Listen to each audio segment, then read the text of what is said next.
You're listening to a Roddenberry podcast. This episode of Mission Log is sponsored by listeners like you, supporters on Patreon.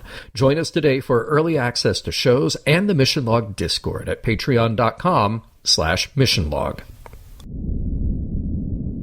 Mission Log, a Roddenberry Star Trek podcast, episode 490, Coda.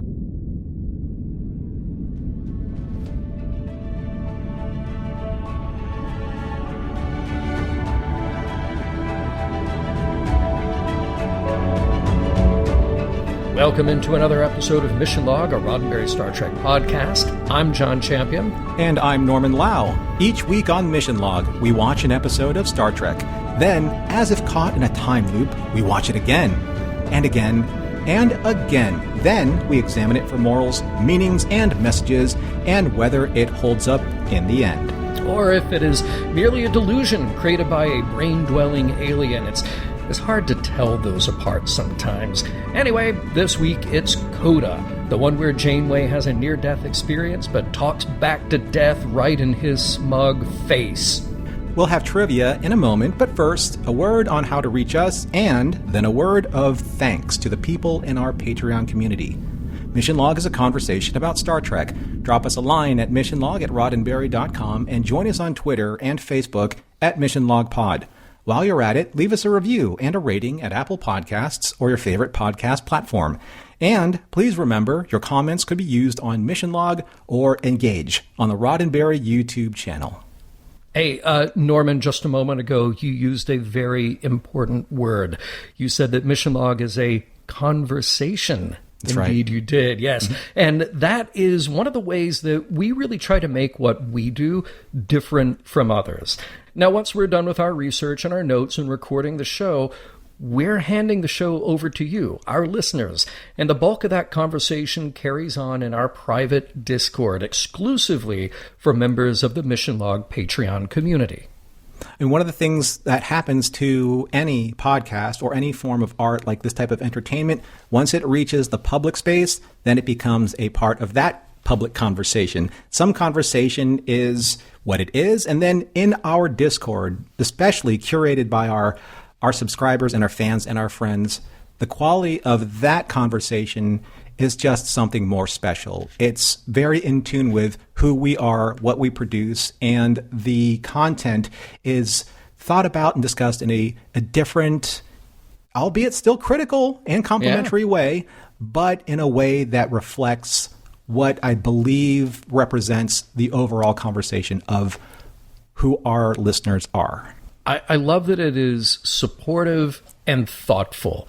You know, I always feel good about reading alternative opinions, different takes on things, may not always be in agreement, but I love the idea that those conversations happen in a thoughtful, respectful environment. And we sometimes get deep. I would say very often we get deep, whether it's in the text threads or in our weekly live chats that we have in Discord.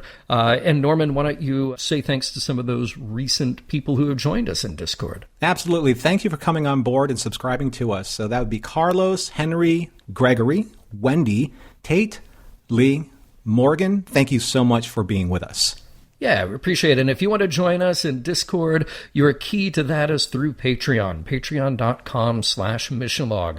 Of course, you get early access to shows, you get some very cool exclusive swag, but yes, that is how you get to Discord, through patreon.com/missionlog. And now, here's John Champion with this week's trivia.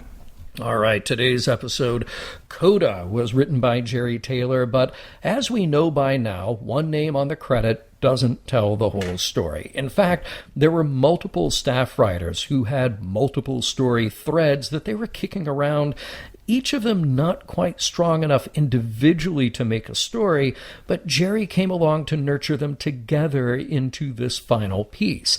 Now, just about 3 months before this episode aired, Jerry's novel Mosaic had been released, serving as a backstory for Captain Janeway, and there were even elements from that, like details about Janeway's father, that were carried over from novel to script. This was directed by Nancy Malone, and here we have a new name for the director's chair. Nancy had an extraordinary career. She started as a child actor. She was on Broadway by the age of 15. She appeared in numerous TV guest roles in films through the 50s, 60s, and 70s, and then switched over to producing and directing. In her acting career, she appeared on numerous of the Playhouse-type shows of the 50s. Then you get into the 60s, you can find her on The Twilight Zone, The Outer Limits, and more. She was even in the movie Capricorn 1. Then her directing career went all the way from nighttime soap operas to sitcoms like Married with Children to sci-fi like we have here, and even the short-lived Starman TV series. And she'll be back with us for one more directing credit on Voyager. You know, Norman, I couldn't help but think of another actor turned director with a Star Trek connection, and that would be Susan Oliver. Of course, who played Vina in The Cage, and just thinking, wow, she had this fantastic career on TV, 50s, 60s, 70s, and then switched over to directing. Seems like they were very parallel in that respect. One little piece of trivia that I didn't include here, though, Nancy became the first woman who was the vice president of Fox Television back in the day. So another cool credit to her name. And let's see here. Let me give you a science note about today's episode. We have a reference to hydrazine gas. Yeah, that is a real thing, and it really will kill you, so stay away. Unless you work for NASA, where it has been used in certain fuel applications. Still, even if you work for NASA, please be very careful. Let's meet our guest stars. Well, guest star singular this week. That would be Captain Janeway's father. Wait, is he really her father? He is played here by Lynn Carreau, and here we have another in the long line of Star Trek actors who has a huge history on stage before jumping over to TV and film. Most recently, Lynn has appeared as a regular as the patriarch of the Reagan family on the cop drama Blue Bloods. You may have caught him on The Practice, Law and Order, The West Wing. Yeah, the guy just plays a lot of authority figures, and he even played Walt Disney in a biopic about Annette Funicello. So far, this is Lynn's only Star Trek appearance. Oh good, an episode that covers some philosophical ground. Life, death, life, death, life, death, some more death, a little more life, things of that nature. Prologue. After entertaining Neelix's idea for hosting a regular monthly talent show, sans Tuvok's poetry reading, Captain Janeway joins Chakotay in a shuttlecraft on their way towards a nearby planet. In the midst of critiquing several crew members' performances from said talent show the night before, especially Tuvok's poetry reading, Janeway and Chakotay find themselves at the mercy of a freak electrical storm which forces them to crash land on the planet's surface. When Chakotay comes to, he finds Captain Janeway unconscious on the floor towards the rear of the shuttlecraft. Act 1. Chakotay tries to revive the captain but is forced to evacuate the shuttle as hydrazine gas toxicity levels are rapidly increasing. He then grabs a medical kit and the captain and makes for the closest clearing in the rocky terrain. After a round of CPR, Janeway is still not breathing. Chakotay then uses a hypospray and manages to snap her from her unconsciousness. Chakotay then assesses their situation, and it is dire. A still concussed Janeway tries to activate her comm badge's homing beacon as Chakotay discovers something concerning. Phaser burns on their shuttle's hull may have been the cause of their crash. Suddenly, their tricorders detect Vidian life signatures. Chakotay and Janeway retreat into a cave and are cornered and attacked by swarms of Vidians, one of whom strangles Janeway to death. Until Janeway realizes she is back on the shuttle, reenacting the same series of events alongside Chakotay prior to crash landing on the surface. Chakotay confirms that he's reliving the same events as well and believes a time loop may be in play here. However, before they can act on their theory, they are attacked and destroyed by a Vidian warship, until Janeway realizes she's back on the shuttle, reenacting the same series of events alongside Chakotay prior to crash landing on the surface. Act 2.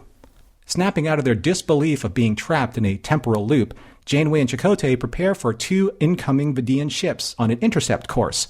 However, this time Voyager is in range.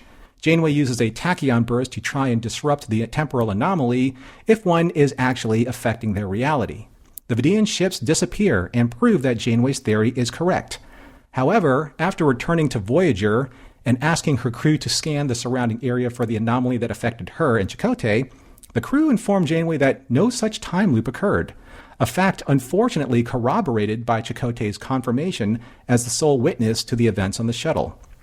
Janeway submits herself for a closer examination by the EMH, who regretfully informs her that she may be suffering from hallucinations brought by contracting the phage from the Vidians who she encountered on the planet, the ones who nearly strangled her to death. And after waking from nearly 40 hours of a sedative-induced slumber, Janeway's phage shows signs of a most aggressive nature, forcing the Doctor to choose the most merciful way of preventing Janeway from enduring prolonged suffering before the phage takes her: euthanasia. Janeway protests until her last breath as the Doctor floods Janeway's force field-encapsulated bedchamber with a neurotoxic gas until she dies. Until Janeway realizes she's back on the shuttle, reenacting the same series of events alongside Chakotay prior to crash landing on the surface. This time, they encounter a bright light in the space ahead of them, and after it engulfs them, Janeway, through an out-of-body perspective, watches herself die again on the planet's surface as Chakotay clutches her tightly in his arms, racked with grief and unable to save her. Act 3. Janeway tries to console a grief-stricken Chakotay, but her hand passes right through his shoulder, giving her pause. Chakotay is finally contacted by Voyager, and he informs Tuvok that the captain is dead, but the EMH may still be able to revive her. Shortly after, in sickbay, the EMH and Kes do everything in their medical power to save the captain, but it is too late. Chakotay leaves to inform the crew, and Kes is ordered to prepare the science lab for an autopsy. Janeway follows Kes into the corridor and tries to make contact with Kes's extrasensory telepathic ability. When Kes walks through the captain's phantom image, she pauses, then later in the briefing room convinces the crew that she felt the captain's presence on the ship, and the crew surmise that she might be trapped somehow outside of their reality. And while B'Elanna and Harry are hard at work trying to tech the tech for a scientific solution, a glowing white light appears before Janeway in engineering, similar to the anomaly that engulfed her shuttlecraft earlier. However, emerging from the glow is someone who appears to be the spirit of her father, Vice Admiral Janeway. Act 4.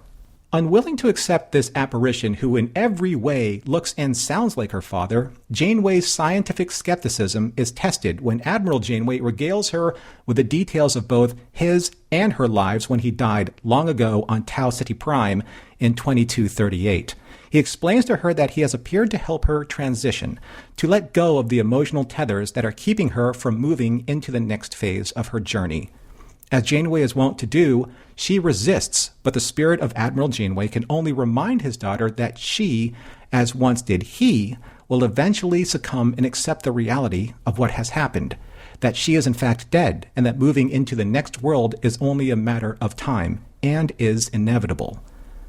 Unconvinced of his reasoning, Janeway seeks out Tuvok and Kes, who are deep into their third day of meditation, trying to boost Kes's abilities to find the captain in whatever reality she may be trapped. However, they are unable, and Tuvok, like the EMH, calls it, and even in his logs enters an official note that he has failed to save the captain, but more importantly, his trusted and valued friend. And so begins Janeway's out-of-body experience, watching her crew resigned to the fact that she is gone. At the behest of her father's spirit, she even attends her own memorial service as a way to make peace with her death, while watching those who knew and loved her most celebrate her memory, especially B'Elanna and Harry, who share their own most private thoughts on how the captain changed them, while Janeway herself can only sit back and watch while struggling to hold back her own tears. And once the ceremony is over, once the bosun's whistle sounds off, and once they launch Janeway's funerary pod into the deep, Admiral Janeway reminds his daughter once again that her connection to her former life is over. Act 5. Captain Janeway understands what her father's spirit is telling her, but she's also unwilling to just give up, to surrender just because, which is interfering with her transition into the next phase of her afterlife, especially believing that her ship and her crew and those closest to her still need her, even if she is trapped in the afterlife. As she puts it to her father's spirit, a captain doesn't abandon ship. This enrages Admiral Janeway as he lets slip of a glimpse of who or what he actually is. Janeway knows her real father all too well and points out that he would never not support Catherine's zeal to discover the truth, especially about herself. Her defiance forces the alien entity to finally reveal itself. It explains it is from a species who appear before the dying to offer them a quantum of solace before crossing over. However, Janeway believes there is much more to this, that the alien is forcing her to a decision beyond a simple act of benevolence. And as she continues to defy the alien's advances, flashes of her own reality, of the EMH, Tuvok, and Chakotay trying to revive her on the planet below, only bolster her resolve until her defiance is complete. The alien confesses that he needs her to come to this decision on her own, and if not now, she eventually will, and once she does, he will be there, waiting to feast on her spiritual energy as it powers its matrix for a long, long time. And with that, he disappears into the glow of said matrix. Suddenly, Captain Janeway comes to on the planet below and is told that the alien entity that kept her from being revived is finally gone.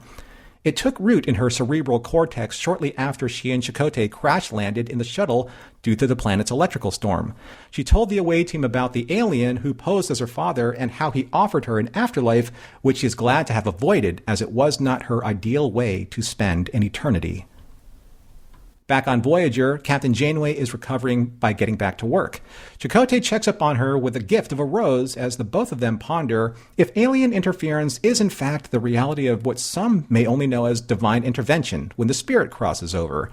They may never know, but Janeway has a better way to occupy their time as she invites Chakotay to join her on a moonlight sail on Lake George with a bottle of champagne.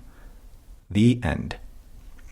Well done, Norman. And I have to say, man, if we do not get a full episode that is the recap of the USS Voyager talent show, I will be very disappointed. Even with Tuvok?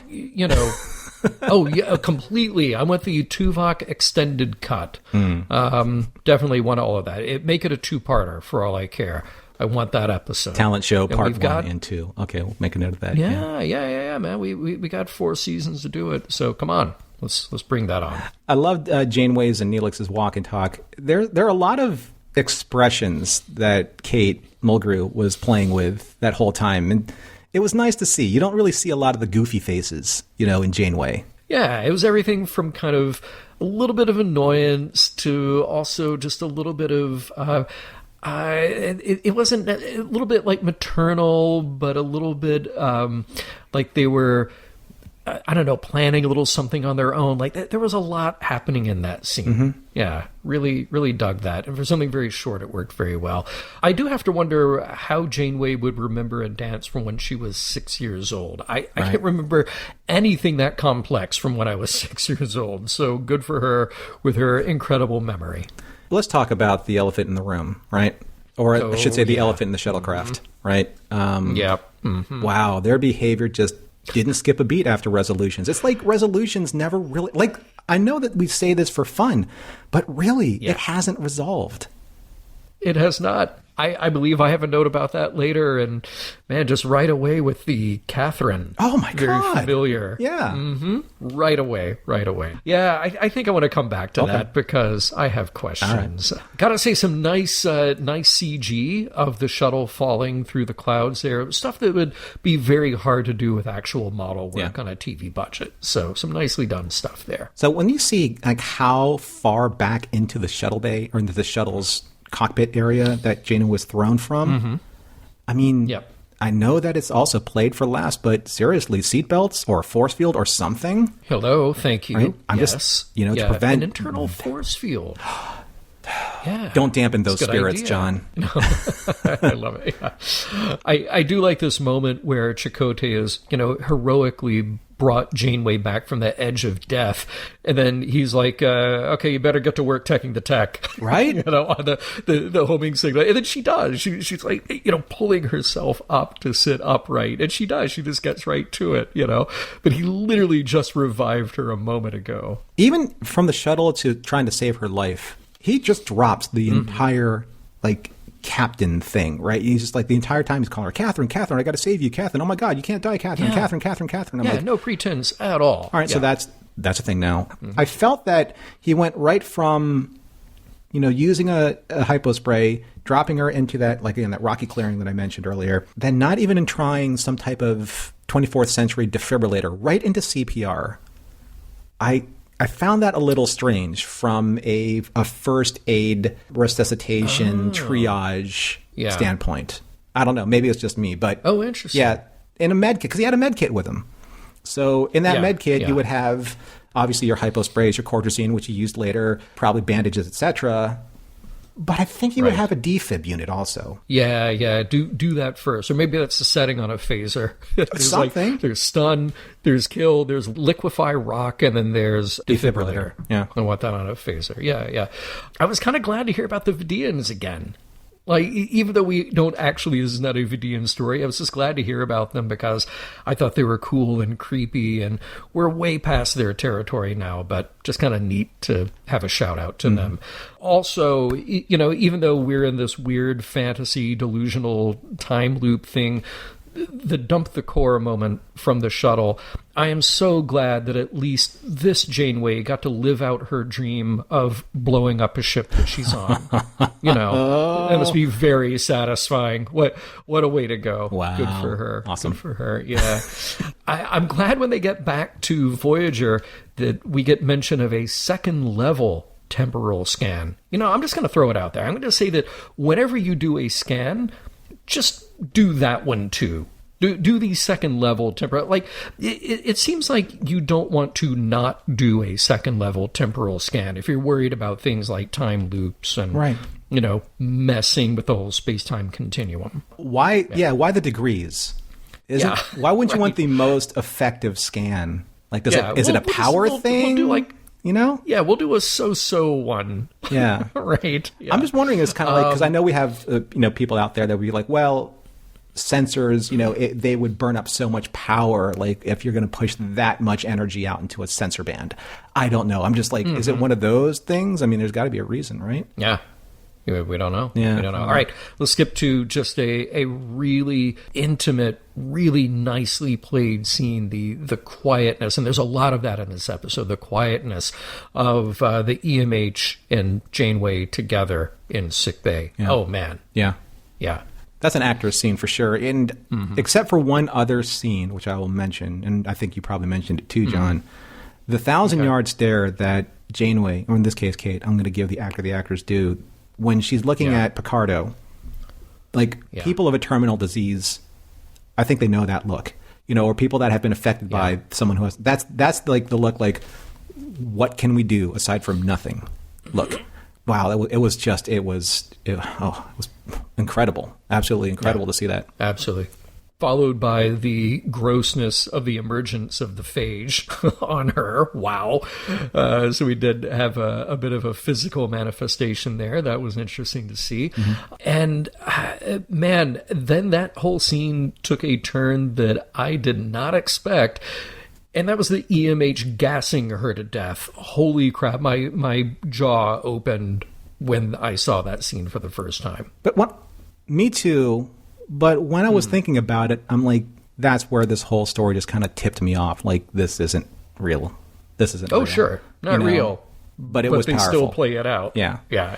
I think that Robert Beltran, his moments, grieving Janeway's death, like in his arms. I'm sorry, I believe you mean Catherine's. Oh, I'm sorry. Yes, I forgot. Yeah. If he's dropped the pretense, we've all dropped the pretense, right? Yeah. It's some of the best, unguarded acting I've seen him do. Usually he has a very 90s soap opera-esque approach to a kind of being able to push emotions just far enough without embracing the gravitas of that moment. When he has her in his arms and he's really just gut-wrenchingly crying out, in despair, I bought that. Yeah. I finally bought that from him. And I thought that was good. It was a good moment for him. I'm going to throw this out there again. And look, even though I know we are firmly in the delusion sequences of the episode, it's just a good idea to keep any shuttle missions always in communications range of Voyager. There's no reason for Voyager to be flying along and a shuttle be 2 weeks away with no communication. No. There's no mission where you need to do that. And then also a thing that kind of concerned me, like, can you imagine being haunted by Janeway? Like her defiance and her dedication to this, like, I'm staying here until you realize it. Like that is 100% Janeway. When Janeway's fixed on a target, it is hard to wave her off. Mm-hmm. That is for sure. Oh yeah. I really liked when she's there trying to consult Chakotay with watching her body in his arms. Mm-hmm. Her phantom form she tries to console him, pushes, like tries to rub his shoulder or console him that way, and then it just passes through him. And at first glance, you kind of miss it. But then, she looks at her hand. I'm like, what's going on? I'm like, oh, she's a phantom. Yeah. That's interesting. It was nicely done. Yeah. By the way, on that same note, why do ghosts pass through walls, doors, and people, but still walk on floors? Do we know that yet? Okay. Actually.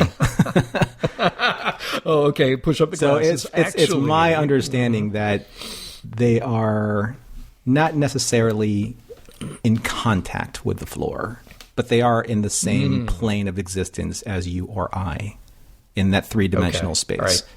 I don't buy it either, but that's what I understand. That being said, though, I did like her running after Kes and phasing through the door. I thought that effect was consistent and well done. Very cool stuff. And then we meet Dad, Admiral Janeway. He's so cool, he doesn't need that undershirt collar thing with his uniform. No, not at all. Yeah, I'm not a big fan of that uniform at all. Definitely not like that. I felt like, okay, so remember, we're not skipping the timeline, going all the way back to when we saw like Jack Crusher for the very first time, Beverly's husband in the holodeck sequence. Yep. And he's in the Monster Maroon without the turtleneck. I'm like, that's patently wrong. Now I understand that they're trying to create, the bridge between that uniform and the first and second season Next Generation uniform, where it is just kind of like the exposed collar line. But here, there are so many, almost as if they found like a note or a throwaway copy of a uniform design that wasn't approved and put it on him, right? Yeah. I went down the rabbit hole. I went to Memory Alpha. I double checked when he died. And he served during the time when they were wearing the Next Generation comm badge. So why isn't he wearing that as the apparition? And why didn't Janeway notice that? Yeah. Unless she was imagining that of course she was imagining it, right. But she was imagining it wrong. Right. Maybe. So that's just something I'm like, if you're saying he died on a specific date, he would have been wearing the accoutrement of that era. Yeah. Good point. So anyway. Good point. Yeah. I do love in her, multiple discussions with Admiral Janeway. I love the tautological problem with Janeway, Captain Janeway, pointing out that her father could just be a projection of what she knows. And yes, either way, he is her father and knows these things, or she is hallucinating, therefore he knows these things. Right. Either way, yes. Truly, though, it really must suck to think that you are watching the two most advanced minds on your ship try to contact you and then both fail. Just in very short order, we can't do it. She's not here. We give up. It's like, remember that story that Houdini, he asked his wife to hold seances because he thought, if anybody can come back from the dead, he can definitely do it. And guess what? Spoiler, guys, he didn't, still hasn't. Yeah. Marketing backfire on that one, that's for sure. Yeah, right. Okay, so I know that I've poked fun at Tuvok's lighting situation, as it's always dark in his quarters, but in this case, in the real-world production vernacular, it really does light him well when Tim is logging in the captain's death. It's punctuated by that lighting, so I approve of the lighting in this situation in his quarters, is what I'm saying. Yeah. He needs my approval, but I'm just saying. Well, and again, another just beautifully quiet scene, contrasted with scenes where we have heavy action, a lot of sound effects, lighting effects, and heavy emoting. Just the quietness of these scenes, really beautifully done. But look, we have to talk about the memorial service. Does Captain Janeway imagine that that's all she'll get? I mean, a few words from B'Elanna, and Harry, and then just a handful of other crew people that we've never seen standing around. I mean, is this even the biggest room on the ship? I don't think it is. Spock got a way better send-off than this. Oh, yeah, he did. Yeah. Yeah, you know, it's one of those kind of things where that's kind of like another tip-off to, like, what's going on. You would think it would be a little bit more pomp, a little bit more circumstance.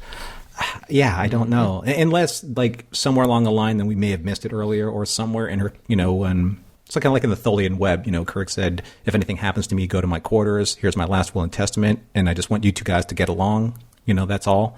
Yeah. Maybe there's something where, like, the first officer has an order, like a sealed order if the captain dies, you know, and said, she doesn't want anything fancy. And maybe that was something that we missed. Like, maybe that's something they forgot to put in there. Like, I know you want to celebrate the captain, but, you know, our captain wasn't fancy. She didn't want a fancy to-do about her demise, you know, or... And in those orders, she says, and I definitely exclude 3/4 of the crew from even being there. Just leave them out. I just want about 12 to 18 people in the mess hall. That's all I want. Don't even tell the others until like 3 or 4 weeks later. It's so weird, too, because like the ratio of command to operations to science uniforms is staggering. There were like 2 science officers there. Yeah. And they were on like opposite sides of the room. It was really hard for the camera to get to them. But I did like B'Elanna's, her eulogy, because she did it in a way where, you know, she was obviously sharing a very powerful feeling with everyone. But I loved how Roxanne kept her arms crossed as if I'm still defending myself from being vulnerable or too vulnerable. And I'm wondering if it was her note, her personal note to do that, knowing her character, or was it a Nancy Malone note directing that character? Because it's a very specific way of keeping guarded, you know, and staying guarded with your arms crossed. Also in that scene, a really nice kind of sweet, goofy moment from Harry. It's the, you know, the contrived personal story, and that was cute. But, man, is it amazing to see Kate silently crying in the background, the way that shot was framed, the emotion in her face, just perfection, absolute perfection. I had a note on that. So at timestamp 34 minutes 25 seconds, John, you described it perfectly, and the way that her jaw clenched and kind of shuddered reminded me exactly when Kirk said human, eulogizing Spock. Exactly, right? He was just choking back the tears because he couldn't afford to show that kind of weakness in front of the crew. Now, Janeway did show her tears, and she was overwhelmed with her own emotion, grief, you know, acceptance of what's happening. But, yeah, it was just a very similar, powerful moment. I love the antique bosun's whistle. I love it when they use the actual whistle, and I don't like the digital one that they use from time to time. It just seems... Me either. It seems untraditional. Let's make a space whistle. It is a space whistle, yeah. Right. Space. Exactly. All right. And then wrapping it up, like we get into the final act here, and so many moments with Len that I really appreciate. His line even like, what can I do to convince you? Like he's the used car salesman of the afterlife. Like, what do I have to do to get you into the afterlife today? You know, so great. And he's so good. He even in these very antagonistic, very forceful lines, he has this strange kind of smile on his face, like just making it even weirder, creepier. By the way, I'm sure that you noticed that Chakotay let it slip in front of the other. He called her Catherine. He sure did. Again. Yeah, come on, dude. Watch where you are, who you're with, you know. And this very interesting bit here, we detected an alien presence within your cerebral cortex. Eventually, it was dislodged. That's what the EMH says after Tuvok explains. Hang on, time out. I want to see this thing. Like, what did they detect? Like a physical entity, an energetic signature? What does it look like? A little worm, or like the little things in Conspiracy? I want to know. Like a SETI Alpha eel. We just like, how did you poke at it? I gotta know. Final scene there. Chakotay with a flower. Hey, girl. Janeway. Yeah. She's very chummy. She's talking about champagne, a little midnight sailing, and that very big smile on her face when they leave the room. right? Mm-hmm. I liked the return of the gilded coffee cup.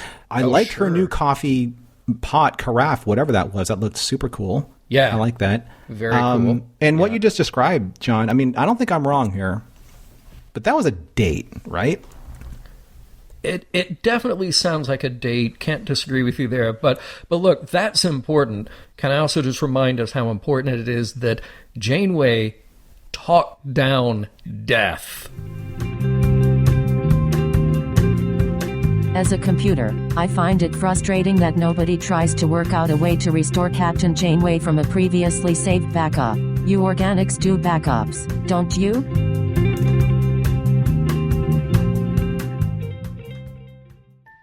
Hello, my name is Tawny Newsome. I play Beckett Mariner on Star Trek Lower Decks. I am Paul F. Tompkins, and I play Dr. Miglimo on Star Trek Lower Decks. But more importantly, we're just a couple of Star Trek nerds who are excited because we finally get to talk about Star Trek again with all of you. And we will be featuring Deep Space Nine guests to celebrate the show's 30th anniversary. We're going to be talking Picard Season 3 with members of the original The Next Generation cast. Listen to Star Trek The Pod Directive wherever you get your podcasts. So, John, here we are with some pretty high concepts. And we do like our high concepts in Star Trek. And Voyager has had, like a run of some pretty highly conceptualized ideas. But here's one that I'm going to start off with, just to get the conversation started, see if it sparks any interest.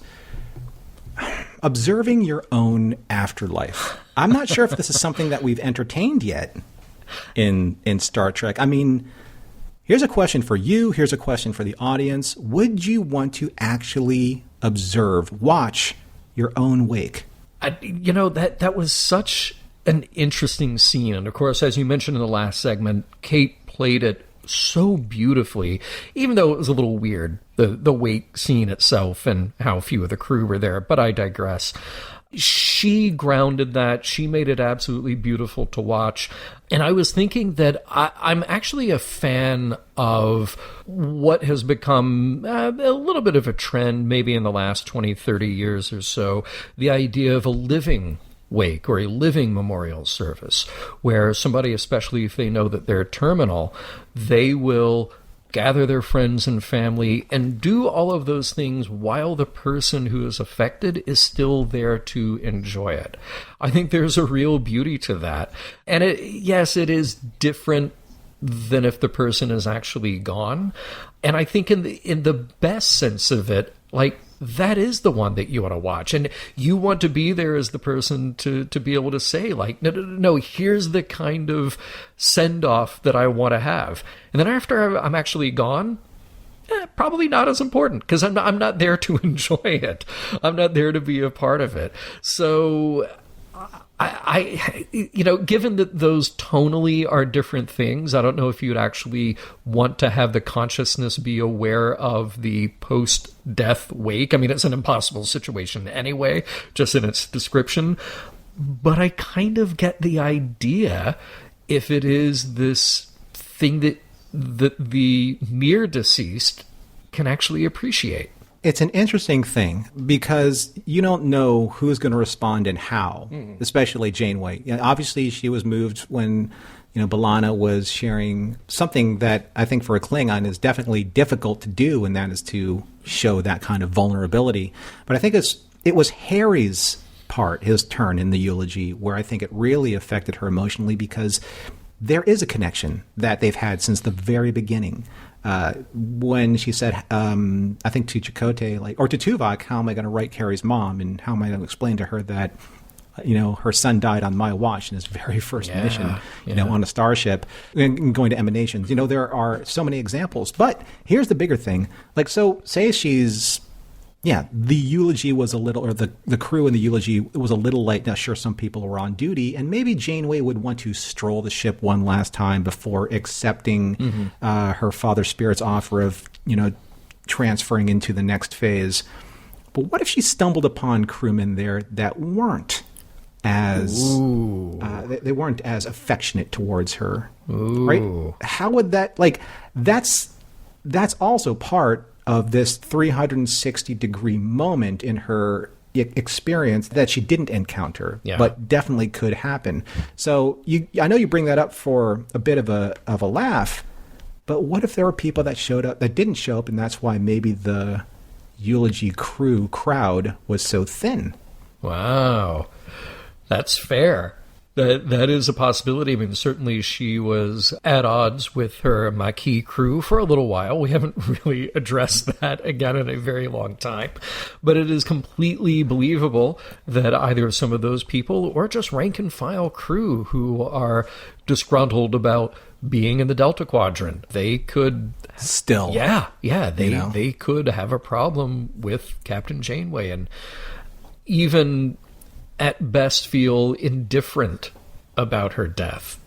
So, these are probably... And again, we're watching it through her eyes because it's her delusion, but these also have to be thoughts that would be going through her head, don't you think? I'm glad that you used that specific word, delusion, because I think what hurts me most about making myself emotionally accessible to the possibility is that it is all a delusion. And the sentiments that come across from her crewmates, and the people closest to her are also delusions. It's what she believes they would say, or what she wants to believe they would say. Yeah. So, yeah. Layer upon maybe layer. Right. In her mind's eye, there weren't any off-color remarks about her leadership ability or lack thereof. Yeah, interesting idea. Okay, well, look, I feel like with this episode, I walked away with so many unanswered questions. I mean, okay, so we are led to believe that there are definitely more than one alien like this guy. Like, this guy embodied as Admiral Janeway is one among many of his species that can do this and does this on the regular. And I kept wondering, okay, so how many are there? What do they get from someone who is dead or near death? Like, what actually is that thing? And why do the deceased or near deceased need to volunteer to go with him? That seems like one of those made-up vampire story things where you just say, oh, no, they have to be invited in. That's the only way that it works, right. All right? You can't cross over into your better afterlife unless you come with me first, specifically. Exactly. Why is that part of it, And then what part of the consciousness, and I'm kind of putting that in quotes because I love her pushback about that whole concept. What part of the consciousness is it that goes with him? Because once the brain stops functioning, that's it. Like that is gone. So it seems like the alien would want the body too, unless the alien is just living on that last millisecond of the brain has stopped functioning and there's a flood of brain chemicals and neural activity, and then the alien has to move on to the next thing. I'm not exactly sure, unless this is Star Trek just deciding that dualism is a real thing. Like there's the mind, there's there's the brain, and then there's the mind, the consciousness, which are two separate things. And I'm not sure that Star Trek really wants to go down that route of just deciding that dualism is an actual thing. And then here's the other question: why Janeway? I mean, is it only because that alien can find somebody when they are near death? Like, that's the moment that they have to get in there? Why not someone else on Voyager? There's a lot of other people. Harry Kim has died twice, practically. Yeah. So we could just go after him. That would be fine. More questions. So I'm throwing out these rhetorical thoughts. You can feel free to interrupt me at any time. Why does that work with any species? Because this is an alien in the Delta Quadrant that does its thing. If anyone anywhere in the galaxy has a near-death experience, are they all visited by this guy or someone in his species? Because that certainly would upend any number of faith traditions right there. We don't know how far their reach is. That kind of worries me a bit.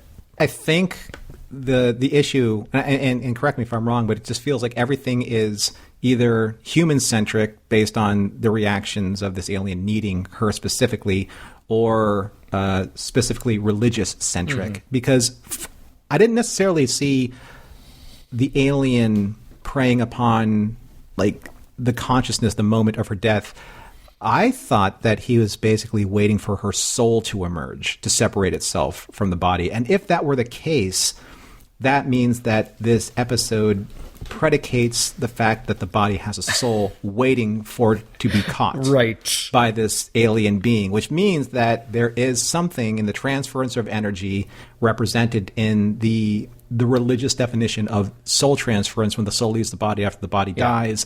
That's what this alien is waiting for, so we can feast upon kind of like that, I don't know, something in science fiction, they use the terminology for like some type of psychokinetic energy of the biological electrical pattern, inside your body just turning into the ether, and this alien's like, ooh, buffet style, right? But why Janeway?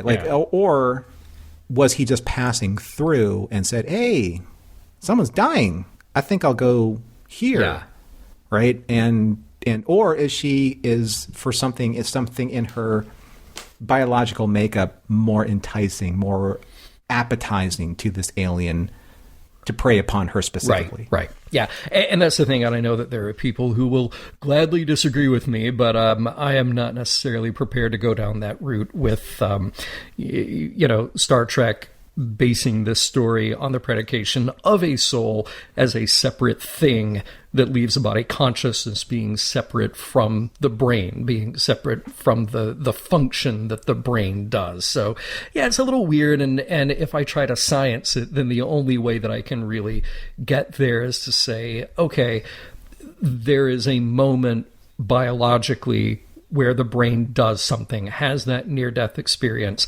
has that flood of chemical and electrical energy, and the creature needs that. But again, that creature is only going to get that from our perspective for a millisecond, and then it's gone, and then it needs to move on to the other thing. Do you think time was looping because that was a representation of Janeway mentally resisting, so it kept resetting until she was finally worn down up to a point? See, that's what I was wondering. And is it this idea that the alien needs to keep killing Janeway in order to get her to come with him? Like, okay, she doesn't believe it this time, so we're going to come up with another scenario or manipulate the scenario so then maybe she'll really believe it. I'm not... Yeah, I mean, from her perspective as the scientist, it looks like a time loop. From the alien's perspective, It just looks like, no, she really has to be convinced.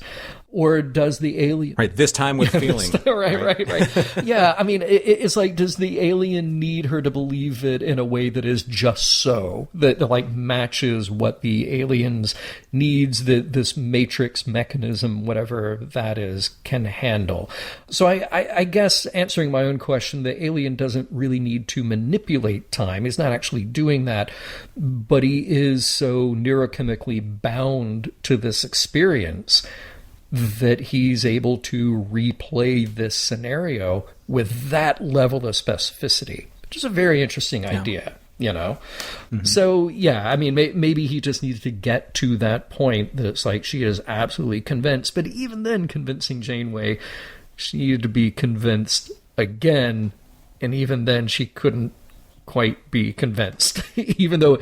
I think I think she needed, or the alien needed, to unlock, say, the believability of Chakotay's grief in order for Janeway to accept what happened to her, hence the out-of-body experience and seeing herself through the pain of Chakotay's loss or his grieving, and then the grieving of, obviously, the crew afterwards, because, her father's spirit said, I can't force you to come with me. I need you to voluntarily agree to surrender yourself to me. That way I can feed upon your essence or your energy, which I still don't get, because it seems like you could pretty much grab her and take her if you wanted to. Yeah. Where do these rules apply and why? Right. Well, they apply to this episode because they decided that that's what would apply in this episode. All right. Let's, because this is all very interesting stuff for which there are no answers at all. But I like the idea that they sparked all these questions. can we talk about Chakotay? Because you mentioned it in the last segment, and I mentioned it too. All right, the majority of the story takes place in Janeway's mind. Mm-hmm. She is giving Chakotay the role of the grieving romantic partner because she's resolved to that. Her resolution is for that. Okay, very good. Because I'm not sure where this episode wants us to land on their relationship, which is unresolved. I mean, look, for all those segments that take place in her hallucination, delusion, imagination, however you want to put it, she is being manipulated by the alien too.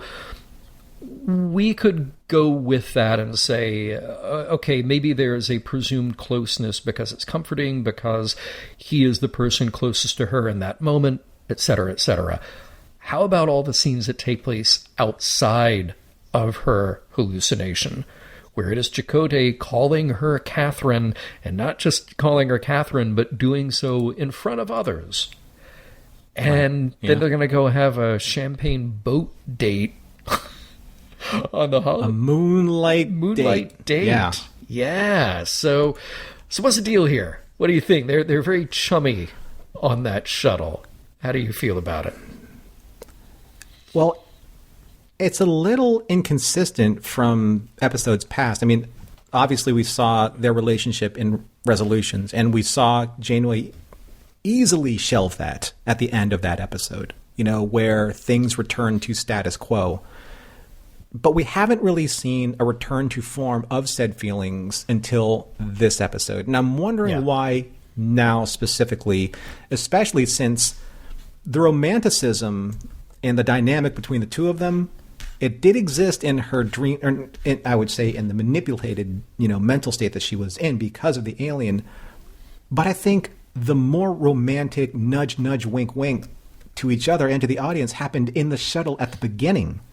They were so at ease with each other. They were so naturally flirtatious and affectionate to each other in so many small ways. Yeah. Like the way that she looked at him, the smile, kind of like just the ease about which they were with each other. Mm-hmm. That's not without, being unnoticed, especially by we, the audience. So is this a specific direction that they wanted to take these characters and just haven't been able to get there yet? And this is a reset since Resolutions? I don't know. I just don't know where it's going to go from here. Yeah. Well, me either. And that's why I was so curious about it, because it seems like an episode that's trying to have its cake and eat it too, and saying there are these feelings there. Oh, but don't worry, they're happening in Janeway's mind in this one near-death experience moment. But they're also happening in real time. So where does the episode want us to land when it comes to that particular part of their relationship? I'm not sure that I know. It takes so much time for the captain to talk death back into its corner. Maybe a Tuvok poetry reading would have done the job faster.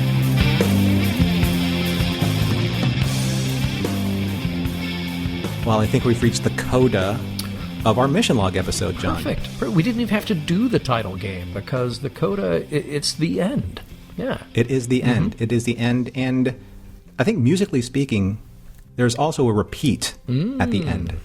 Okay. So not that we're going to repeat ourselves, but there may be a few things that may reoccur from points that we've made earlier, because those points made earlier are going to be maybe a little bit more expounded upon now. As we do at the end of our episodes, we're going to take a look at, does this episode actually hold up? Does it withstand the test of time? And then we're going to see if we were able to mine any morals or meanings or messages from this episode. So as we are wont to do, John, how did you feel about this episode? Okay, I don't want anybody to be disappointed in me. Certainly not Janeway. I can't live with Janeway's disappointment. But never.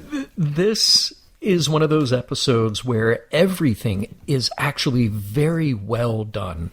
The twists, the acting, hands down. I mean, Kate is just incredible from episode to episode. Even if an episode isn't great, she's always great. The production value, very good. So then I feel weird when I say that it doesn't hold up for me. Your mileage may vary. That is perfectly fine. It is an episode as much ado about giving Janeway another experience to question her existence, her place in the universe. I feel like we did that more effectively in Sacred Ground. Now, if this episode is an excuse to flesh out her backstory a little bit more, okay, I am perfectly good with that part. For all that said, I really, really have to hand it to Voyager. Even if this episode, again, to me, may not go down as a favorite of all time. Look, we spent years on TNG with its kind of high-minded morality tales. And then we spent years on DS9 with its interest in political intrigue, with its, backdrop of religious factions. And I think Voyager gets a lot of grief for being watered down or not quite knowing what it is. But just think of all the stories that we've had in 2.5 seasons. I mean, where they have actually gone there when it comes to exploring the weird and the existential. We've killed Harry a couple of times. We've given Janeway an exploration of faith. We've given Neelix a lot to chew on with his feelings of self-worth. How many times has Chakotay been on a vision quest? I mean, there might be some forgettable episodes on occasion, but overall, I really appreciate that Voyager will just go there and bask in its own weirdness from time to time with an episode like this one. So, again, I feel a little contradictory here by saying that maybe just taken as an episode, it doesn't hold up in my estimation of it. But at the same time, I can't really find fault with it. Like, everything is done very well, and just from a performance point of view, Kate, knockout, absolutely incredible. But maybe there's a part of me that looks at it and says, okay, well, it's an alien infestation episode, and then we just need to get rid of the alien, and then we're done. But how can I possibly forget Janeway talking down death? So excellent, amazing, incredible moments. But I'm just going to be over here sitting on the fence about this one. How about you, Norman? Yeah, I know that this is kind of like the easy way out, but it is a yes and no for me too, because I think that, so if you haven't watched really any Star Trek or haven't followed it as fervently as many of us fans have done, if you're like a casual fan, I think that you would find that it's a very entertaining and intriguing story in an episode because you haven't followed or seen all of that which came before Voyager. But if you have, and many of us actually have, then it doesn't really present us anything extraordinarily new or remarkable, from a storytelling standpoint. I think that there are great component parts of this story. Like you said, the acting, the production, the lighting, the acting, especially acting. I mean, Kate was really incredible in this, and so were many others. It's just that when you don't have that cohesion in an episode, it's really hard to find the tone. I mean, we watch these episodes, many times over, and I still had a bit of a struggle with finding where it was trying to land. Was it a time travel story? Was it an alternate reality story? Was it alien intervention? And it was kind of all of the above, but every one of those very separate, very strong component parts, they were all competing against each other. And I think that we've seen them done differently and with more attention to detail, specifically as an isolated episode in other episodes, and even in Voyager. Let's take Emanations, for example. Which they were looking at Harry and kind of like the spirituality of that alien species and looking at it from the outside in, as we're doing with this episode. But I think that Emanations did it far better than they did it here. That was like the no part. But the yes part that works for me is because the performances hold the center. Right? You're watching for the emotional beats of the characters that are there. And especially with Chakotay showing us a little bit more. He's being a little extra in this episode. And again, maybe it's because we're watching Janeway's projection of how she feels he would react. But at the same time, it's still the performance that sells us, that keeps us compelled to watch more of this episode and where Chakotay is going with his grief. So I thought that was fantastic. Roxanne, I thought she did a great job in the eulogy. Garrett did a great job in the eulogy. But unfortunately, as if that were the rising tide, if the performances were, it's not enough for me to lift all the boats. Right. You know, in this episode. That's, again, I don't feel ambivalent about it. I like the episode. It's just, it's struggling to find its voice. And when that happens, we struggle, or at least I do struggle along with really investing myself because there are so many notes to pick from. Isn't this interesting that we come to an episode like Macrocosm, and I feel like, you know, for an hour we just kind of had fun with it, picked it apart, pointed out all the problems, and then in the end said, but this was so much fun, we can't help but love it. Here's an episode where there is so much happening. There's a lot of food for thought. There are great dramatic moments. And we both come away saying, yeah, but what else? you know? And it's not because just objectively one episode is better than the other. It's, I guess, coming down to what does the episode set out to do? And, you know, I mentioned back in the trivia that there are a lot of plot threads, a lot of ideas are getting kicked around, and Jerry Taylor came along to kind of scoop them all up and turn them into one episode. So you could have done this as a time loop and tech the tech to get out of it. You could have done this as a near-death experience episode and left us with a kind of strange quasi-spiritual existential message. You could have done it as just an alien infestation story. So you could have gone any one of those ways, and they may have all felt watered down if you had just done one or the other. In this, you squeeze them together, and I think, as you pointed out, you have moments that are just fantastic. But at the end of the episode, you go, okay, but what did I actually get out of it? Yeah. You know? Yep. Well, fair to say. What did you get out of it? Talk to me about morals, meanings, messages.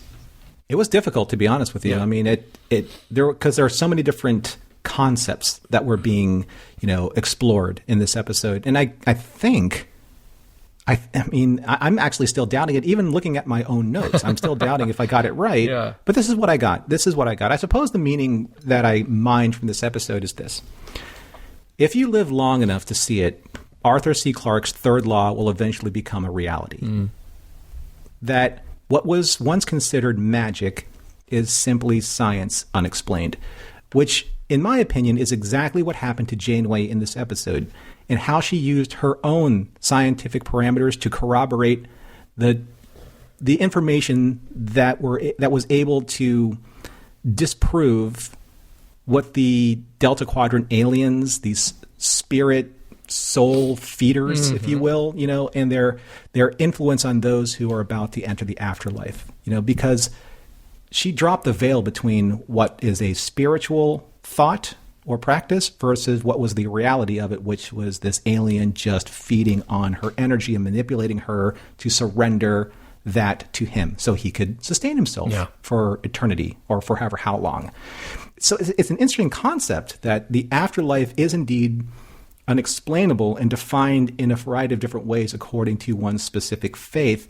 And I found that trying to attempt to do that in this episode, but then present that it's because of alien influence, it's a tremendous ask when it comes to resolving those two concepts, right?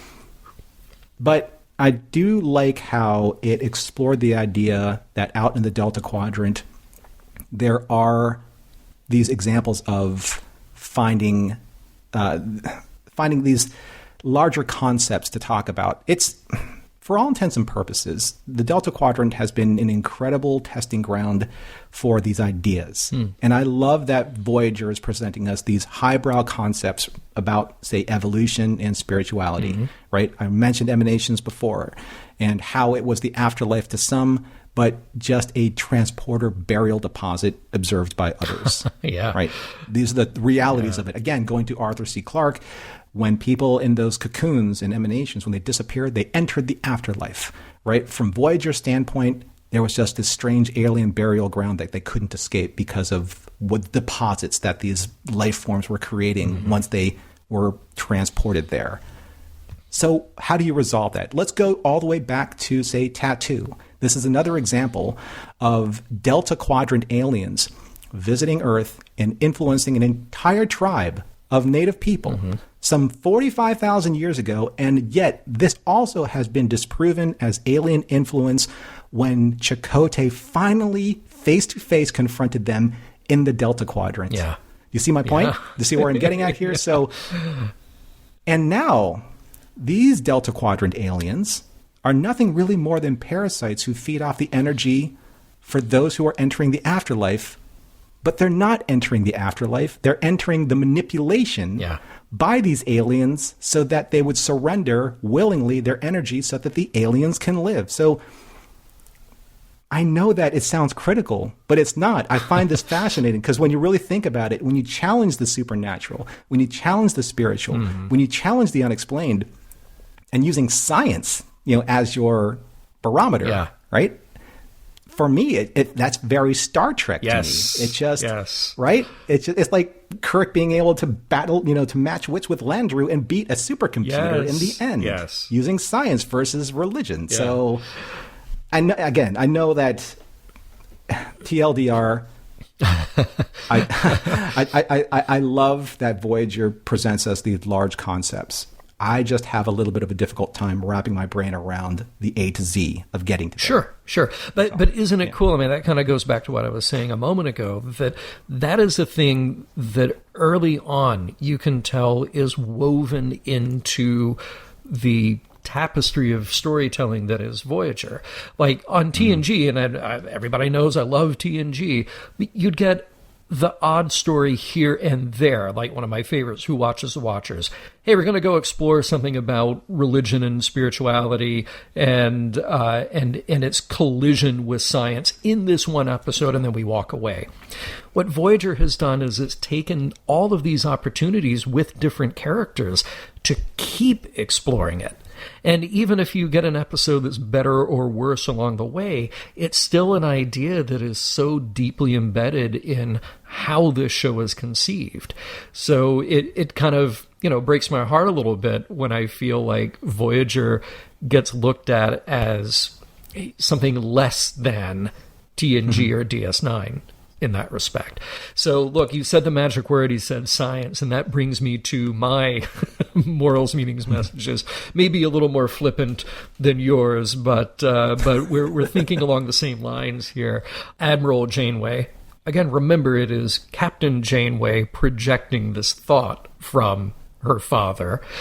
I raised you to be a doubter and a skeptic, to look at the world with a scientist's eye. But in this instance, that won't work. Excuse me, except it would.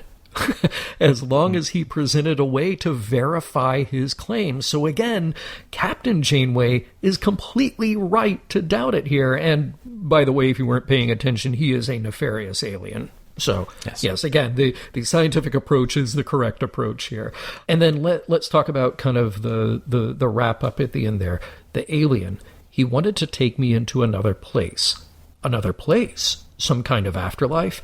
Maybe. But I can tell you this. From what I saw, it's certainly not where I'd like to spend eternity.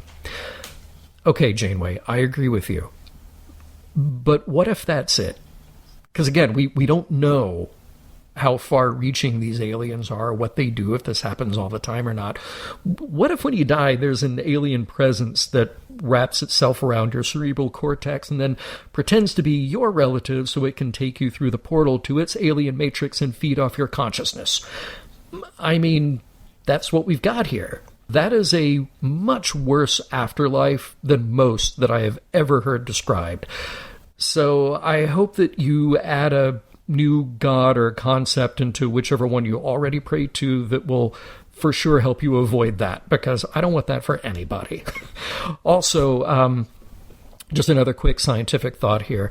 A, quote, near-death experience is, by definition, near. They aren't death. If they really were deaf, we wouldn't be hearing these stories. Logic. Yep.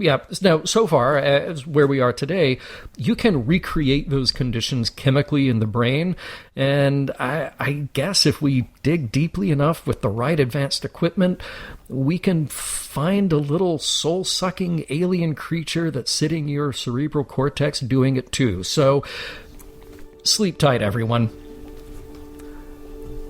Mission Log is produced by Roddenberry Entertainment. If you would like to support us directly, you can do so at patreon.com/missionlog for early access to shows and the Mission Log Discord.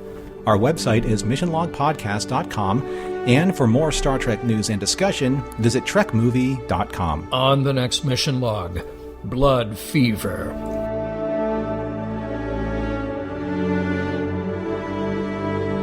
Some of the music for Mission Log provided by Warp 11, online at warp11.com. Special thanks to consulting producers, Adam Brusky, Matt Esposito, Homer Frizzell, John Mann, Mike Richards, and Mike Schabel. The one thing I think we can all agree on that we learned from this episode is that Vidians give killer shoulder rubs. Seriously, never accept a shoulder rub from a Vidian.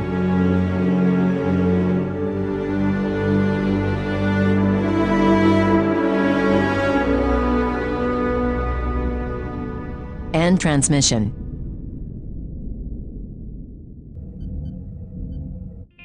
This is a Roddenberry podcast. For more great podcasts, visit podcast.roddenberry.com.